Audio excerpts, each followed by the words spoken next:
Monday, November 17th, and you're up with CBS 8. I'm looking forward to that song. Hey, I mean, we're in the holiday season, right? Love that. This is here. 6 a.m. on this Monday after a pretty rainy weekend out there. Hope you enjoyed it, and maybe a little laziness going on. Right. That's okay to do during these storms. It forced us to stay put. Me too. And maybe in pajamas. Yes, no things were judgment. canceled. It was wonderful. I'm Eric Connors. And I'm Nada Iramport. Thank you for being with us. Look at this view right now. How pretty is that? Nice. Oh, like a postcard. Hotel Del. Obviously, you see those clear conditions out there. And then this is our view from Otay Mountain as you look out towards the east. That sunrise, ooh, just at 20 minutes from now, officially rising. But look at the purples and pinks already showing up. This gorgeous view as well from Mount Soledad. You can see clear to Mexico. Pretty nice out there. Now, I know it's starting off kind of chilly, clear skies, but light scattered showers are in our forecast for today. So it's not over. Tonight, we have a system that's coming through. So rain will get heavier tonight and throughout the day tomorrow. Another storm Thursday night into Saturday. So this is that next system that's coming our way. We'll talk more about that and what it means for our temperatures and even snow levels in San Diego. And now our top story here this morning, commercial airlines are now allowed to resume normal flight schedules. Yeah, overnight the FAA ended its shutdown era flight cuts at 40 airports, including San Diego International. And that's where we find CBS 8's Chris Groh. Chris, how are things looking here at 6 a.m.? Yeah, good morning. Look, it's pretty busy, and we expect that this time of year because, of course, we are inching closer and closer to Thanksgiving. But at the same time, there was a lot of concern about whether or not we would go into the Thanksgiving holiday flight season with these restrictions in place, even after the government shutdown was ended. Remember, they did not say that things would go back to normal right away, but it was announced, of course, that today at 3 a.m. our time, that things would go back to normal, that the FAA would allow for full 100% normal operations. Now, if you remember, this is something that started off during the government shutdown because of fear of the amount of FAA employees and flight traffic controllers and so forth that had been calling out that they would have to go ahead and reduce the amount of people, the amount of flights. So they had initially had gone to 4%, then they went to 6%, they went back to 3%, but now they're at full 100% again flights. So we've been talking and hearing from a number of experts about what this means for you. One of them is the points guy who covers everything travel related, saying that, look, you still have to make sure that, of course, weather is not going to impact traffic.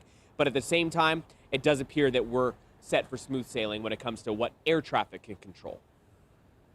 It appeared that air traffic controllers are working. The call outs are minimal and they're all getting bonuses now if they came to work. So I think the morale there is up as well as the TSA. And that's Brian Kelly, the points guy, who says that, again, still want to keep a close eye on weather, maybe not even necessarily in your destination or where you're leaving from, but also where the flight path could be, right? We know that the Midwest can oftentimes throw a wrench in things, especially this time of year with any type of cold weather fronts or anything like that. Eric and Netta? Good point there, Chris. Thank you very much for that.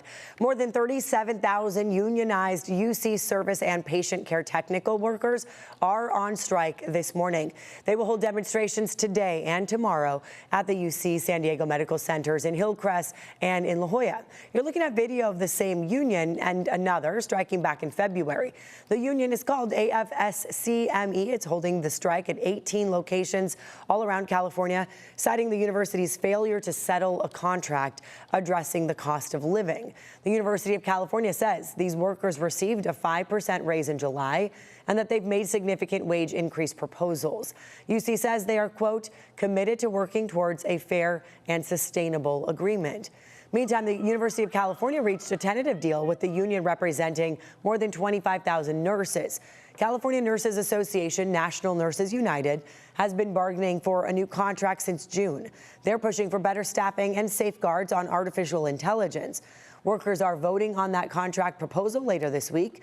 And although the union canceled their sympathy strike with the other union, AFSCME, they are encouraging nurses to join the picket lines while not on work time.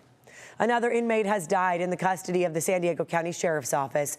Deputies say they found the 44-year-old man unresponsive in his cell just after 7 a.m. yesterday. Medical staff performed life-saving measures, but he was pronounced dead at the detention facility about 30 minutes later. The inmate had been in custody since November 8th on charges of alleged shoplifting. This marks the 10th in-custody death under the sheriff's office this year.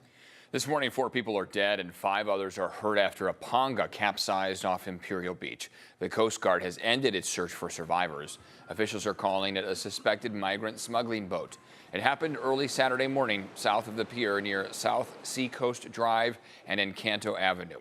Border Patrol says agents spotted the vessel overturning in heavy surf brought on by this weekend's rainstorm. Multiple agencies rushed in, recovering 9 people in total. 5 survivors were taken to local hospitals. The incident remains under investigation. Meantime, a man who pleaded guilty in a deadly human smuggling operation is scheduled to be sentenced this morning. Sergio Rojas Fragoso is one of the people arrested in connection to a deadly Ponga incident in Del Mar, which killed at least 4 people back in May. 2 others who also pleaded guilty will be sentenced later this year. And take a look at this mess this morning. A City Heights gas station canopy has collapsed. This happened Saturday during the rainstorm, but we're waiting for confirmation that this was indeed weather related. This is on El Cajon Boulevard. Despite one of the structures falling, we saw people still pumping their gas there yesterday. And this morning, county health leaders are issuing a water advisory for all coastal beaches and bays, warning that storm runoff can spike bacteria levels in the ocean.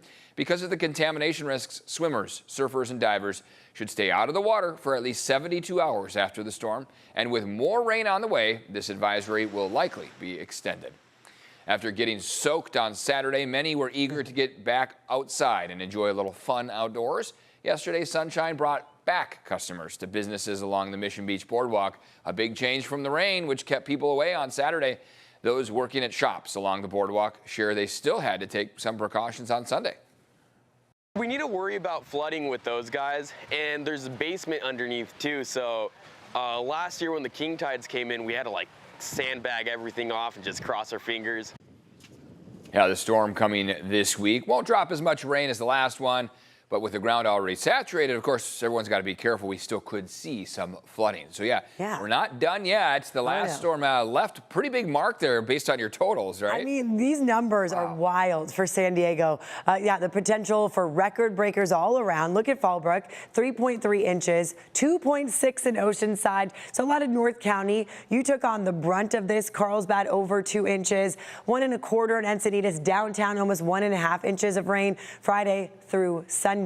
Now tonight we're getting another round into tomorrow, and that actually could bring us another inch west of our mountains. So some of these areas, get ready. Even in North County, that's likely where you'll get the most yet again, and possibly an inch added to what we just saw. Ooh, look at this. Yay, I was hoping for a beautiful sunrise, and here you go. Those clouds out there dispersing the colors, so we get the pinks and the purples and the bright oranges this morning. So yeah, sunrise time officially 6:21. Sunset will be at 4:46. Some areas you're clear, some areas you're seeing some of those clouds out there, and this is all ahead of this low pressure system. You see that counterclockwise motion? That's the low that's heading south towards San Diego. Behind it, look at those spots right there. That typically indicates colder air. So anytime you see popcorn clouds like that, usually we get cool air coming through, and that's what's coming. By tonight, temperatures will drop a lot. Early tomorrow morning, Wednesday morning, you wake up, it will be chilly. In fact, that's why our snow levels will be dropping.